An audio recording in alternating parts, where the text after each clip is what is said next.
say the word scapegoat, many of you already know what I mean. For those of you that don't, a scapegoat is a person who is blamed for the wrongdoings, the mistakes, and faults, regardless of other people being either entirely at fault or also at fault, especially for reasons of expediency.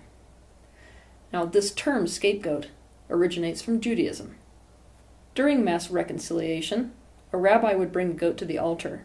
The idiotic idea was that sins of the people would be absorbed into the goat, and it would then be killed. When its blood would spill over the altar, those sins were said to be cleansed. In a human social group, like a family, there are complex interactions that take place and roles that people end up in. The emotional interdependence in even the most abusive and disconnected homes still makes it so that a change in one person creates reciprocal changes in every other member of the group. In a dysfunctional social group, a dysfunctional family is a dysfunctional social group, what will actually happen is that the strongest member of the family will be targeted. Now, what I mean by strongest is that any social group creates patterns of dysfunctionality, and the strongest member is the member that goes against these patterns of dysfunctionality. They're the one that doesn't feed into them, and therefore they're the ones that cause everyone else to be triggered about them. Now, this strongest member of the group being targeted will now become the group problem, or the family problem. All of the emotional and mental discomfort that is experienced by the group as a whole is deflected and projected onto this person, who is expected to bear it so that the other members of the group don't have to face that discomfort in themselves. The subconscious goal here is in fact catharsis. The scapegoat is the one that is selected to suffer so that the other members of the family don't have to.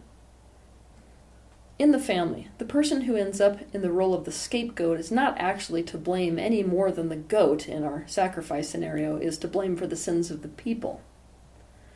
The thing is that their feelings, their thoughts, their needs, their desires, their perspectives actually causes the unresolved issues in the other family members to surface.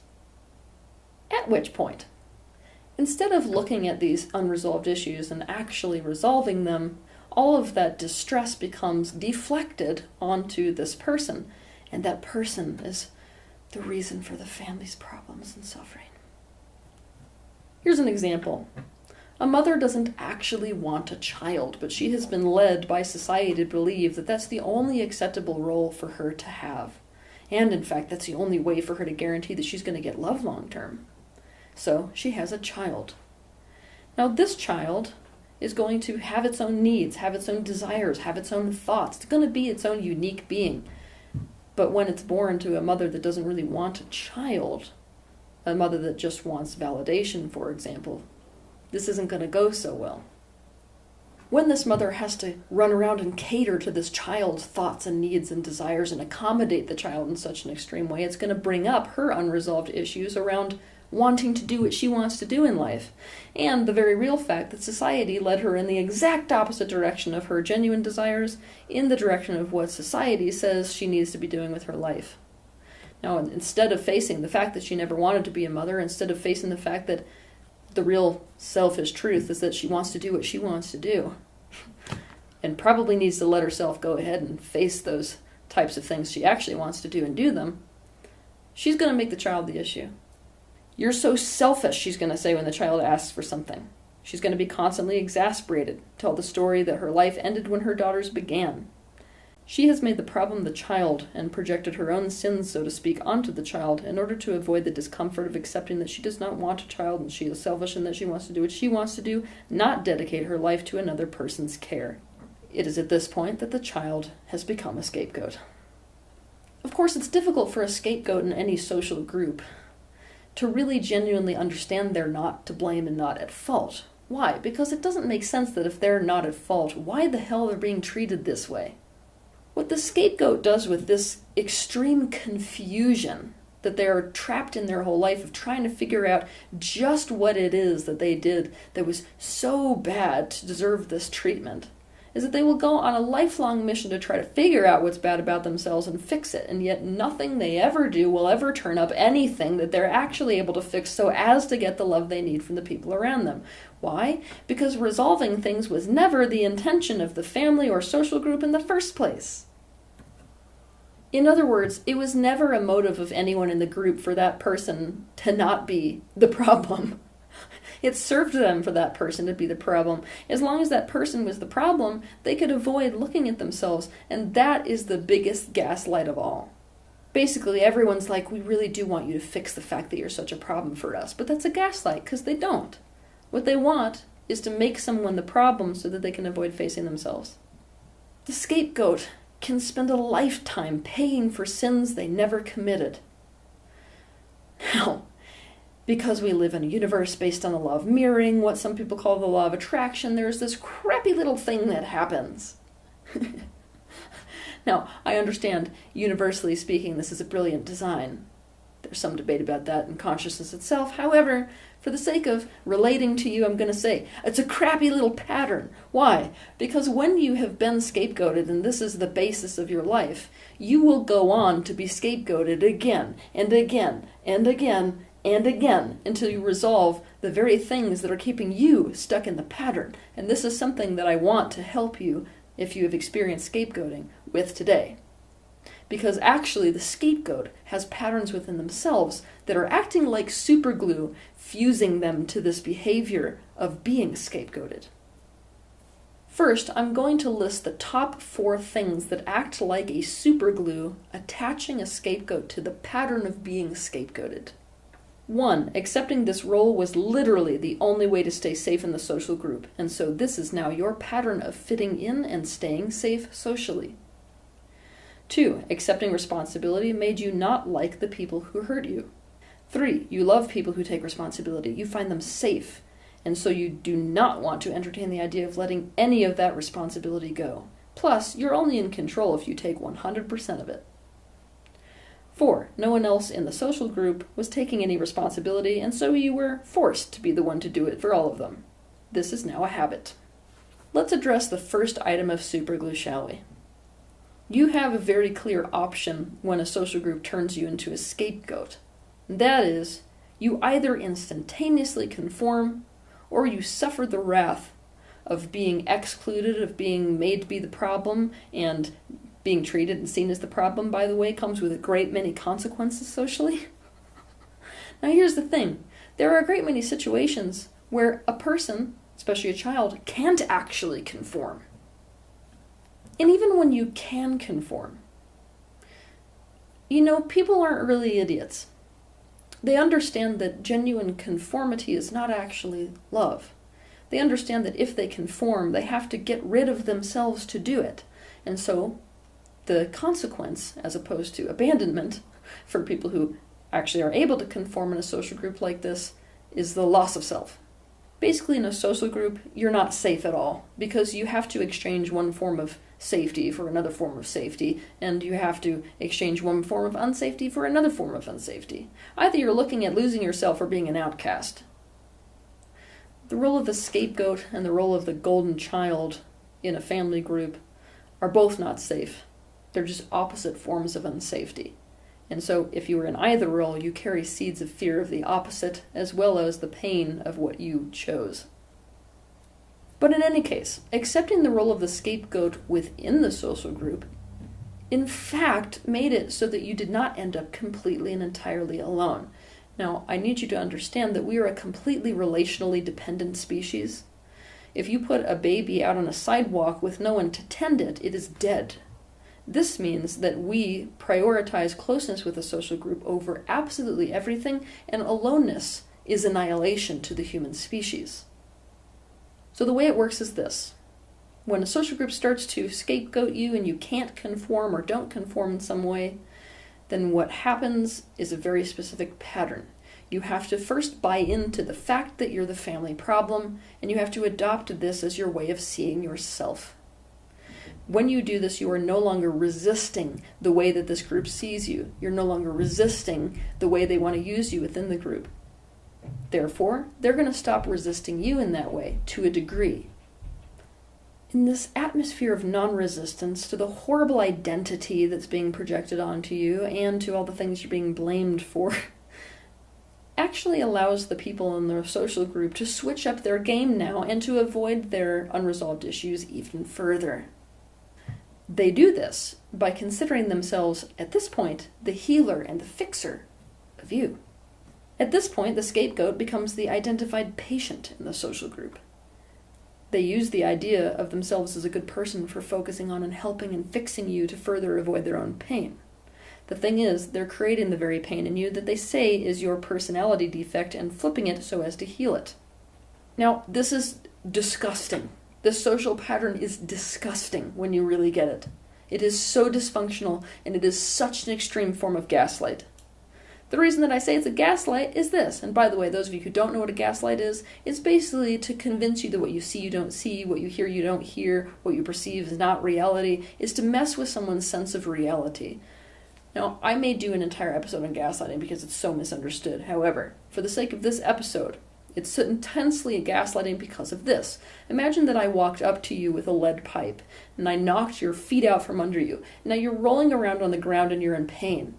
And it's at this point that I get down on the floor next to you, and the first thing I say is, God, you just have so many problems. I mean, do you understand when you're always acting in pain like this? It's a problem because it takes all of the focus off of the family. And I can't put my energy into the other siblings that I need to put my energy into because you're taking so much focus away from me. And when you continue to cry, I then one-up this. Not only did I just make you the problem, now I'm going to switch and escape my own unresolved issues even further by becoming your fixer. So now down on the ground, after I've said that, you know, I'm definitely here for you. I see that you have problems. I recognize it. We can definitely find a doctor who can help you with the fact that you're in so much pain all the time. Yeah, that's a scary gaslight.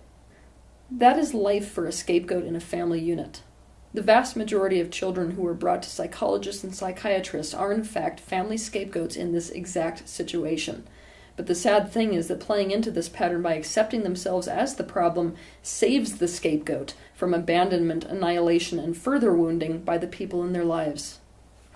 The problem is, because of this extreme form of gaslighting, you learn to ignore the fact that people have punched you onto the ground in the first place and instead focus entirely on the safe feeling of them trying to heal and fix you.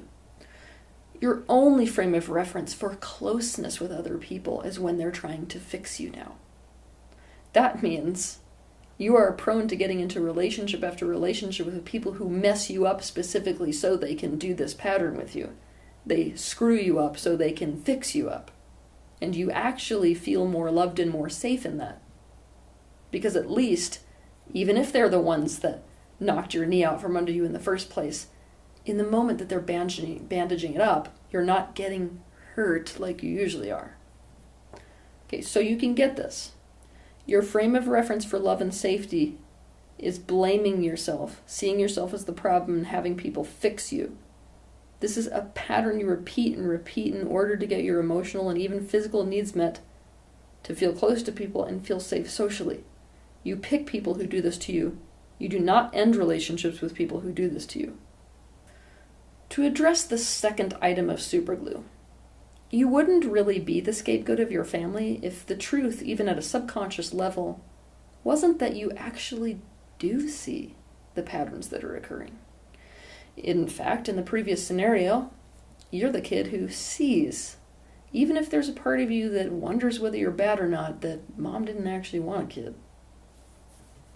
Basically, you know that there is an extreme form of deflection and projection going on. To understand more about deflection and projection, watch my videos titled Deflection, the Coping Mechanism from Hell, and Projection, Understanding the Psychology of Projection. You see that them not taking responsibility for aspects of their lives, including unresolved issues and their authentic truth, has created all of this pain for you. You see that that has made them bad. And as a result of your whole pattern, where you have spent your whole life desperately trying to figure out how to be good because you've been put in this category of bad and wrong to such an extreme degree, this obsession you have with being good and being right makes it so that you naturally swing the pendulum away from where they stand. If you see that what they have been doing in their pattern of lack of responsibility for these things, and lack of ownership for them, has been creating so much pain in the world, you seek to be so incredibly good and to restore your own sense of goodness by being the exact opposite of them. Basically, your wires get crossed, and now your only way of being good is to seek out how you're at fault and to take the blame and blame yourself.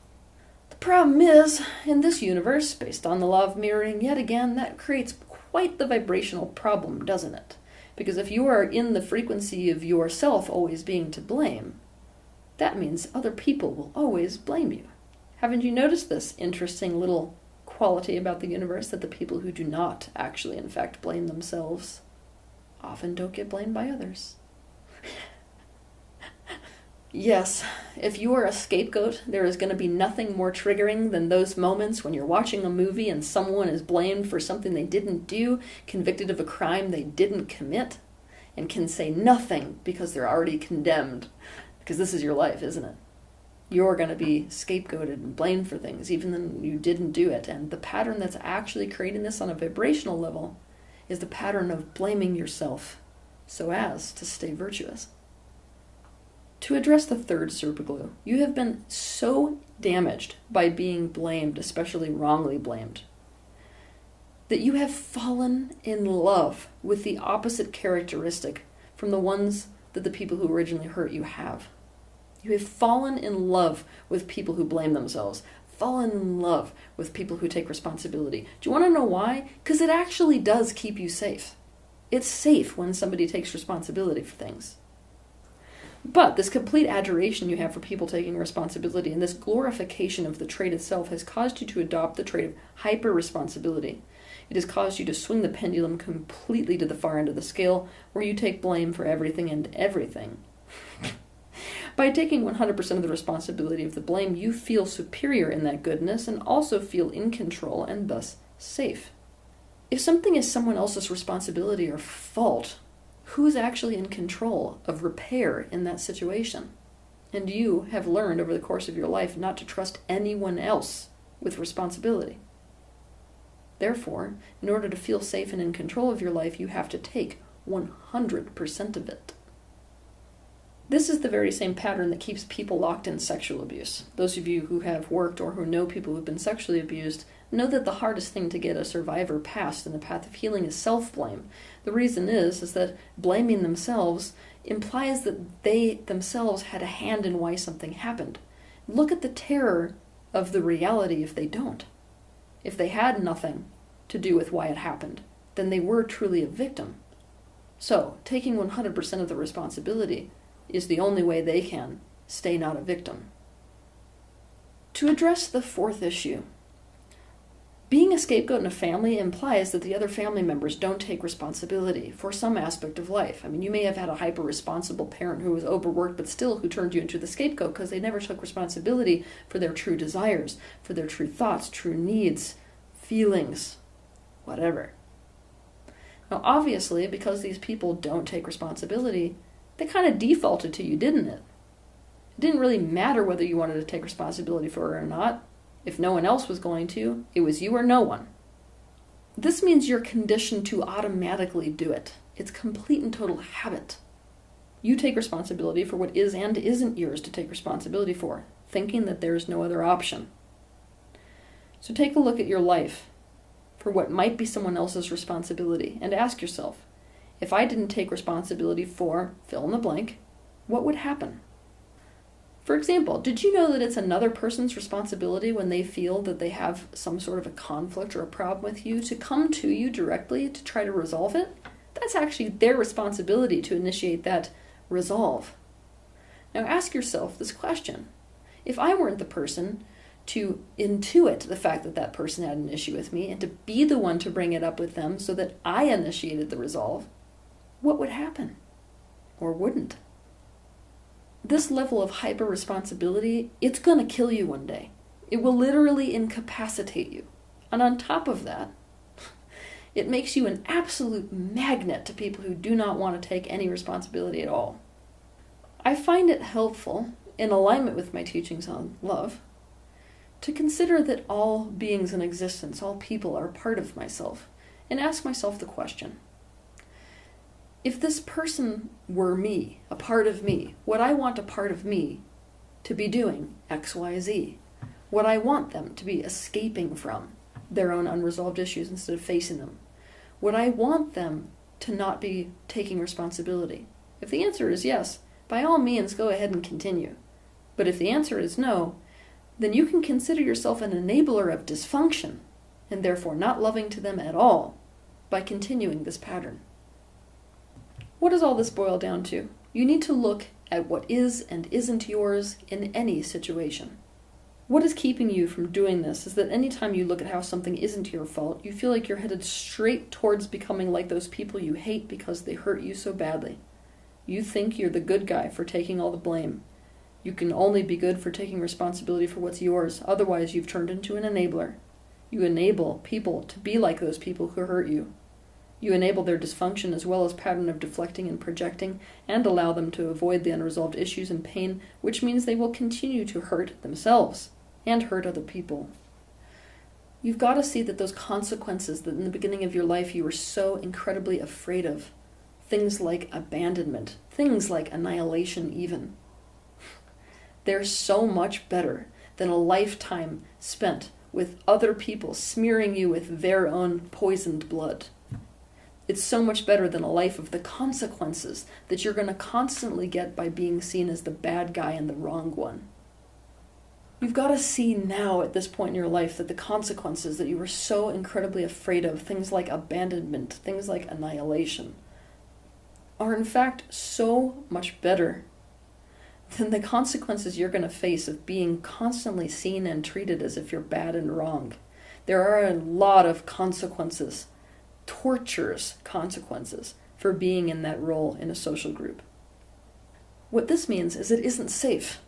It also isn't love. When someone's focusing at you constantly in terms of you being the bad one and the wrong one, and then turning themselves into the fixer of you, you have thought that has been love. That is not love in any way, shape, or form. That is a person feeding off of you for the sake of their own self-concept. It is consumption. It's a form of parasitism in order to avoid their own pain. This means, as a scapegoat, the hardest thing you will ever accept, and the one you need to, is that they don't love you. They don't. They do not take you as part of themselves at all. Those are words that they are saying. In a universe based on law of mirroring, if you blame yourself, you will be blamed. It's very important to get yourself out of this pattern of constantly blaming yourself so you're not a match to that, because, yet again, extreme consequences can happen as a result of being blamed, especially being blamed for things you didn't do.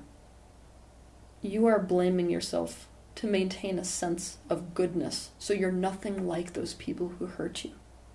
But you don't need to worry about becoming like those people. You are more than willing to see what you did wrong and to see that things are negative about you.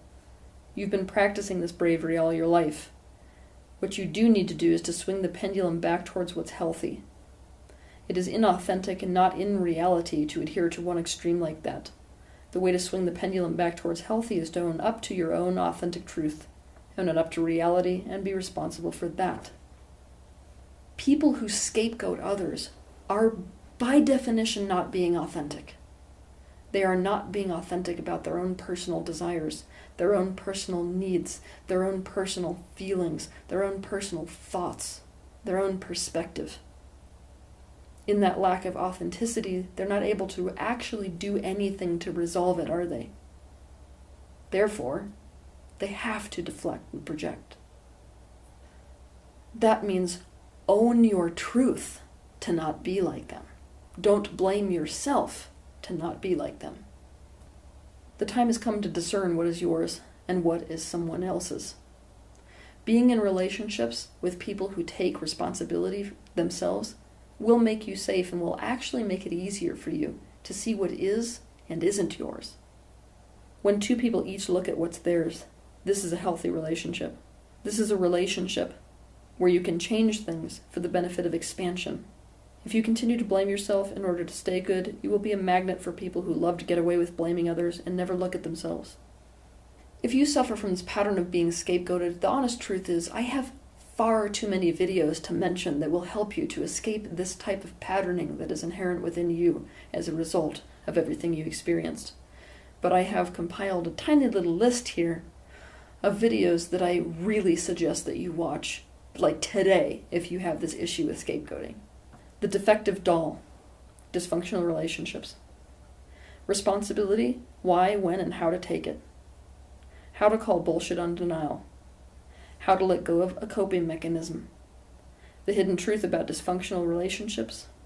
The victim control dynamic. Why you can't feel loved for who you are. Self-concept, the enemy of awakening. And self-hate, the most dangerous coping mechanism. As a recovering scapegoat, you have got to ungaslight yourself. Everyone who's part of a dysfunctional family or social group dynamic has to ungaslight themselves, but especially you as a scapegoat. Your whole life has been nothing but a gaslight. Therefore, make reality your absolute obsession. Nobody in that social group is going to have the same estimation of reality that you will. None of them are going to validate your reality. Validating your reality means facing the issues themselves. Now, the big thing that happens with scapegoats that I see that bites them in the ass is that when they start to recover their sense of reality, hey, maybe I'm not the problem, they go straight back to their family group, assuming that if they just get their family group to get it, that somehow it's all going to improve itself. You have got to have realistic expectations. It doesn't matter in this universe if all people can change. Are they going to? The answer is not always and not usually, actually, in a dysfunctional family group. Therefore, running back to them, hoping that they are going to change their ways and see what you see, which is to see themselves as dysfunctional, is highly unlikely. I need you to understand what it is you're expecting from other people by doing this. Because what you're actually expecting them to do, by accepting your reality, by accepting you as good, in fact, by accepting you did nothing wrong, is to actually face their dysfunction. Many scapegoats become the truth seekers and truth tellers on our planet, and that's perfect. You can own this role without expecting that your family is going to take it well. I'm going to give you a really sad truth here. For the most part, you can expect people not to change. And to be clear, this does not mean that you should enable it by playing into the dysfunction, any more than it means you should expect that they will change. Because of this complex trauma and anxiety that comes out of being in this role in a social group, especially if you were in this role as a child, I highly suggest that you pick up a copy of my book titled The Completion Process, which will also help you to deal with the unresolved issues that are a leftover byproduct of this scapegoating pattern within your own life. If you watch my video titled Fragmentation, the Worldwide Disease, what you will notice is that fragmentation is the primary coping mechanism within a physical human. Now, one of the ways that you coped being a scapegoat is to create two fragments of your own consciousness. One that's being constantly scapegoated, and another that is the scapegoater. So you have an internal part that is scapegoating you. And one of the most powerful things you can do to overcome this pattern of scapegoating is to resolve the rift between those two aspects of self, to integrate your internal scapegoat and your internal scapegoater. Another thing is that if you've been scapegoated, shame is the bedrock of the self-concept of someone who has been scapegoated. Shame is one of the most poorly misunderstood things on the planet.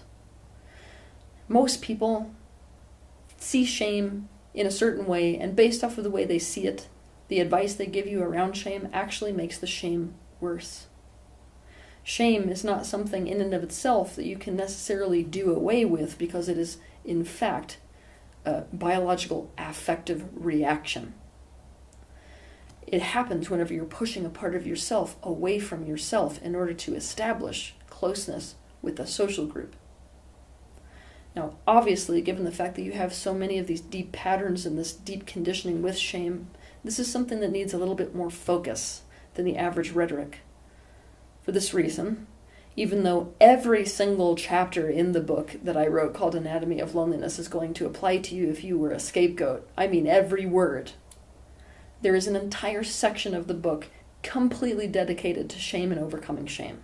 So you can get that book, The Anatomy of Loneliness, and flip to the section on shame and start doing work on that pattern to get yourself out of this pattern of being scapegoated. The bottom line is the reality of getting out of this pattern of being scapegoated is going to be a grief process. And a grief process that's going to be even more difficult if you're still holding on to the fantasy of having better relationships with abusive people, if only they would just get it and get the dysfunction and see themselves clearly enough to see the issues that they have. That being said, I hope that seeing especially some of the super glue that is binding you specifically to this pattern of being scapegoated will help you to transcend this pattern.